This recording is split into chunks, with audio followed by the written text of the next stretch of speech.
Hey guys, my name is Buck Allen. I'm a Thriving Youth Associate with the Community Fund of Darien. Today we're going to be going over the Darien Student Survey for 2020 through 2021. We're going to be covering things like that, mental health and substance use, and I'll guide you along through this presentation. So what I'm going to be touching on is first the history of the Darien Youth Survey, the impact that's been caused through COVID-19, the youth mental health survey results, but also the youth substance use survey results. So a little bit about the history of the survey. We cover 7th through 12th grade students that have been surveyed every 3 years since 2008. This is through a partnership with Darien Public Schools. It's a completely anonymous survey, and it includes topics such as relationships with family and friends, mental health, stress, and substance use.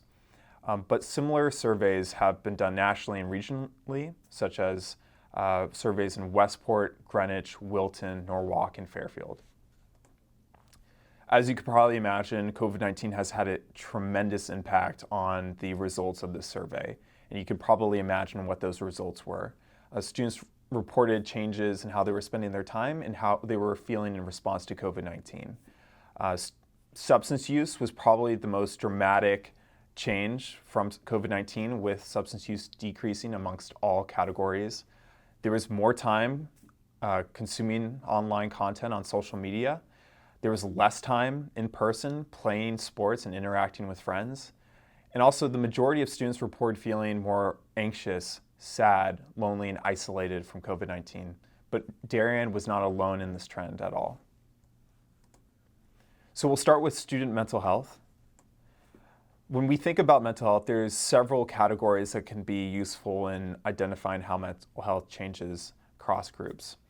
The first group we have is thriving. As you can imagine, these are students who feel really good about themselves and experience low levels of stress, sadness, anxiety, and loneliness.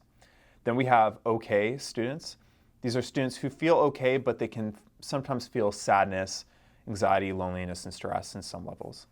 Then we have anxious, which are students who feel okay about themselves but experience high levels of anxiety, low levels of loneliness and sadness. And then we have vulnerable students who aren't feeling good about themselves but are experiencing high levels of sadness, anxiety, and loneliness. And then lastly, we have distressed students who are feeling bad about themselves, experiencing the highest levels of sadness, anxiety, and loneliness. So when we look at all these mental health clusters in terms of context, we see that while there's roughly 55% of students who identify as thriving or okay, there's close to 45% that identify themselves as anxious, vulnerable, and distressed. So it's almost very, very polarized for students in terms of mental health. Looking more specifically in terms of gender, we see that there's quite a difference between males and females in terms of how they're thriving, with males exceeding females in terms of identification of thriving. But as we go on through the chart, we see that flips the other way, with females saying that they are more distressed, radically more distressed than males at the other end of the spectrum. Looking even more specifically into the gender differences of mental health, we've noticed that females report higher levels of sadness, anxiety, and loneliness, particularly from grades 10th through 12th. And we've also noticed that there's more social stress to their social media use. When it comes to males, they report lower levels of sadness, anxiety, and loneliness across all grades, with more academic stress. So as we went through the survey for Darien, we noticed that there were a few key trends when it came to good and even thriving mental health for Darien teen students. Some individual variables that we have are those of feeling valued, feeling in control of your life and your future, developing a sense of purpose in your life, developing good health habits, and also avoiding things that they believe are dangerous and unhealthy for them. But expanding outside of the individual framework, we can look at the community. So being engaged in learning is very great for your mental health. On top of that, being engaged in clubs and groups in or out of school is also great for your mental health on a community level.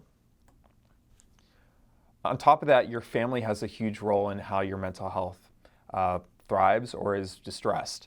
Time with parents and messages from parents can change the way that you feel about yourself. So if you're getting positive messages, you're going to feel better about yourself. The way you perceive your parental advice is very, very important for your mental health as well. And also, meeting your parents' expectations is not a necessary source of stress. When it comes to what are the things that create the most stress and pressure for students, we have a list. And as you can imagine, the top of that list is the grades you get. Getting good grades is very stressful for students. Next, we have getting into a good college. And of course, coming with that in number 3 is standardized testing. On top of that, meeting parents' expectations, excelling in sports, and then lastly, COVID-19 and pandemic-related losses. So some questions that you might want to be asking as we're going through this presentation, or that might be coming up for you as we go through this presentation, are, what is surprising you about the mental health data? What have you found helpful in supporting your own mental health? And then lastly, do the sources of stress and pressure line up with your own experience? Next, we'll go into how student substance use results were for students in this year. Now, it's important to address that there are different patterns and different groups when it comes to substance use. And all of these findings were from students that were, again, from 7th through 12th grade, but they split into 4 different categories based on their responses to the survey. So the first category we have is no use, and these are students who are completely substance-free. Then there's alcohol only, who are students who are drinking, but not too frequently or heavily, and are not using any other substances. And then we have moderate use, which are students who are drinking frequently and using other substances, mostly marijuana. And then lastly, we have heavy use, which are students who are drinking heavily, frequently, and also using other substances, specifically marijuana. So looking at all of this into context, we see that there's a big difference between use as the grades go on. So in 7th and 8th grade, there's almost completely no use at all when it comes to substance use. And the only small percentage we have there is just a little bit of alcohol-only use. But then as we go on to 9th and 10th grade, we see that starts to increase a little bit more, where there's more of a moderate use being sliding into that grade.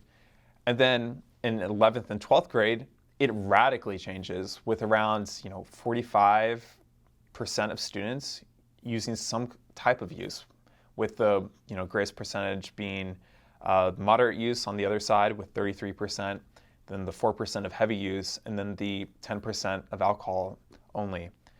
So we have to take into account, why is this occurring for students as they're going through their high school experience. So from our analysis, we've identified a few key trends. For students who do use substances, the most commonly used substance is alcohol. It's the most popular. And also, grade is the single greatest predictor of substance use. As we went through this survey, we noticed that there were few key trends for students at Darien who were not partaking in any type of substance. The top reasons that they are not drinking is that they simply do not want to, but also that their parents are very strict. They're eager to do well in school. They feel equipped to deal with any frustrations or stress that they may have. Their peers might disapprove of marijuana or other substances such as alcohol. They have positive adult role models in their lives to support them. They also report feeling safe and secure at their home.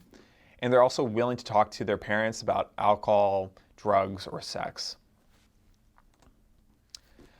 On top of that, as we mentioned before with mental health, your parent and your familial relationships are very important. Parents would want to know where their students are on a weeknight or on the weekends. They set very clear rules about what they feel about substance use, and they strongly disapprove of substance use in particular.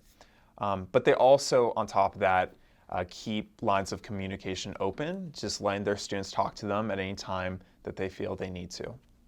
So on the other flip side of students who aren't using any substances at all are the groups that are using alcohol, moderately, but also heavily. We know that students in this category are drinking heavily, in large quantities, and experiencing a whole lot of different consequences. We know that this group is 30% of the 11th grade and 45% of the 12th grade. They're typically drinking at parties where there aren't any adults present. The number one reason 11th and 12th graders drink is to have fun. They're playing competitive drinking games, they're blacking out, experiencing hangovers, they're taking care of friends who have had too much to drink, they're buying alcohol at stores outside of Darien, and they're using multiple substances besides just alcohol. So with that, there might be some questions that come up for you, one of which is, what surprises you about the substance use data? Why do you think Darien teens use or don't use substances? And what do you think has changed since the survey was taken in February of 2021? But with that, appreciate you listening into this conversation. I hope that you have this conversation with your friends, your family, and your peers, and that you can provide impact and contribute to this dialogue that we're having within Darien. Thank you.